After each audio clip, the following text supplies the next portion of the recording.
Hola, mi nombre es Gabriel José de la Concordia García Márquez y este es mi Drama Life. Nací en el pueblo costero de Aracataca, en el departamento de Magdalena, en Colombia, el 6 de marzo de 1927, convirtiéndome así en el hijo de Gabriel Eligio García, el telegrafista llegado a Aracataca, y Luisa Márquez, hija del coronel liberal Nicolás Ricardo Márquez Mejía, militar liberal en quien años después me inspiré para escribir el personaje del general Aureliano Buendía, de mi famosa novela 100 años de soledad. Cuando vivía mis primeros años, mi padre decidió cambiar de profesión, convirtiéndose en farmacéutico, razón por la cual se mudó en enero de 1929 a la ciudad de Barranquilla con mi madre.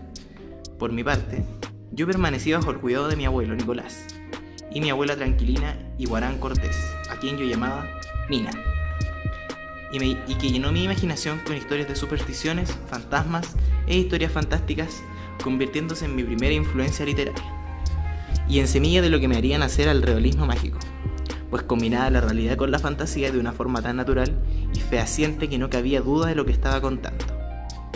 No obstante, cuando cumplí 8 años, el abuelo murió y la ceguera se había adueñado de los ojos de mi abuela Mina, así que me mudé a Sucre con mis padres. Allí cursé algunos años de educación, antes de ser enviado a una internada en Barranquilla.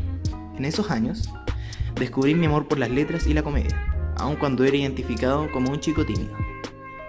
En 1940 me estrené como poeta, publicando algunos versos en la revista escolar del Colegio San José, el cual era dirigido por los jesuitas. Asimismo, me gané una beca por parte del gobierno, recibiendo de premio ser enviado a un liceo en Bogotá. No obstante, por modificaciones estratégicas, terminé en Zipaquirá, un pueblo a 1 hora de Bogotá, donde hacía mucho frío y en donde cursé mis estudios secundarios en el Liceo Nacional de Zipaquirá. A pesar de todo, logré destacar en varias disciplinas deportivas, como por ejemplo el béisbol, el atletismo y el fútbol. Finalmente, en 1947, me gradué como bachiller, y a pesar de querer regresar a la costa, permanecí en Bogotá, donde ingresé a estudiar Derecho en la Universidad Nacional de Colombia. Fueron años de mucha lectura y escritura, y aun cuando en ese momento ya sabía que quería dedicarme a escribir y a hacer periodismo, decidí permanecer en la universidad para complacer a mi padre. Sin embargo, no desistí en mi vocación, y el 13 de septiembre de 1947 publiqué mi primer cuento en el diario El Espectador, el cual titulé La tercera resignación. Sin embargo, el destino haría que no terminara esa carrera, pues los disturbios del Bogotazo, ocurridos en 1948, a raíz del asesinato de Jorge Eliezer Gaitán, llevarían al cierre indefinido de la universidad, y hasta el incendio de la pensión donde vivía. Decidí regresar a Cartagena, en donde ingresé a la Universidad de Cartagena, para continuar con la misión de convertirme en abogado. Al mismo tiempo, tuve la oportunidad de conseguir un cargo de reportero en el periódico El Universal. A los 2 años no había remedio, mi pasión era el periodismo. Así que en 1950 le dije adiós a los estudios de Derecho y me centré en el oficio de periodista. Por consiguiente, me mudé a Barranquilla, ciudad donde obtuve un puesto como columnista en El Heraldo. Asimismo, 8 años después de arduo trabajo, decidí que era hora de casarme, así que contraje nupcias con Mercedes Barcha, a quien había conocido en un baile de estudiantes, en aquellos años en los que visitaba a mis padres en Sucre, cuando tenía 13 años. Un año después, Mercedes y yo tuvimos la dicha de convertirnos en padres, trayendo al mundo a Rodrigo García Márquez. En 1961 decidimos como familia mudarnos a Nueva York, donde empecé a ejercer como corresponsal de la agencia cubana de noticias Prensa Latina. No obstante, las presiones y amenazas de los sectores enemigos de la Revolución Cubana me hicieron desistir y preferí partir con mi familia a México. En 1964 nació mi segundo hijo, Gonzalo. Desde entonces me enamoré de Ciudad de México, donde decidí vivir siempre y escribí las historias de mayor relieve en mi carrera.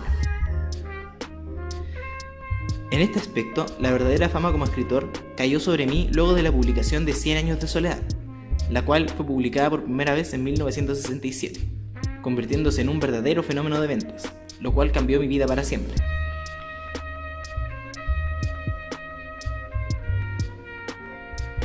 Sin embargo, más allá de los premios y las entrevistas, yo quería seguir escribiendo. También tuve que soportar el título de subversivo, debido a mi relación de amistad con Fidel Castro, teniendo como consecuencia que me negaran durante años la visa de Estados Unidos, hasta que el presidente Bill Clinton quien aseguraba que 100 años de soledad era su novela favorita, retiró la prohibición. En 1981 regresé a Colombia y tuve que huir, pues el presidente de Julio César Turbay me acusaba de financiar el grupo guerrillero M-19, por lo que tuve que exiliarme a México. Un año después, me fui galardonado con el Premio Nobel de Literatura por 100 años de soledad, aumentando aún más la fama de esta historia, la cual pasó a ser, por antonomasia, modelo del realismo mágico, como los críticos bautizaron a esta forma de escribir que conjugaba verdad y fantasía. Los años siguientes los pasé escribiendo y alternando el paisaje entre México, La Habana y Cartagena de Indias.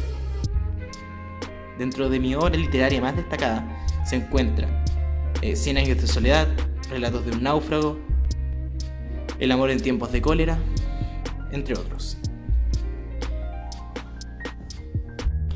En el año 1999 fui diagnosticado con un cáncer linfático. Después de un tratamiento intenso, logré vencer esta enfermedad y me dediqué de lleno a la escritura, pensando que el tiempo no me iba a alcanzar. Luego de 15 años, en 2014, tuve una recaída, descubriendo que el cáncer se había extendido a otros órganos. Finalmente, el 17 de abril de 2014, fallecí en mi residencia en México. Bueno, fui bastante reconocido, uno de los autores más representativos del boom latinoamericano, básicamente por mi estilo de escritura, el cual era el realismo mágico, ya que este movimiento literario era de estilo vanguardista, que se genera a partir de la segunda mitad del siglo XX. El boom latinoamericano no fue solo un triunfo comercial, sino también intelectual de la región, que pudo desligarse del pensamiento europeo y estadounidense. El boom latinoamericano no fue solo un triunfo comercial, sino también intelectual de la región, que pudo desligarse del pensamiento europeo y estadounidense y comenzar a hablar con su propia voz, narrando su experiencia, vivencias y su cosmovisión del mundo.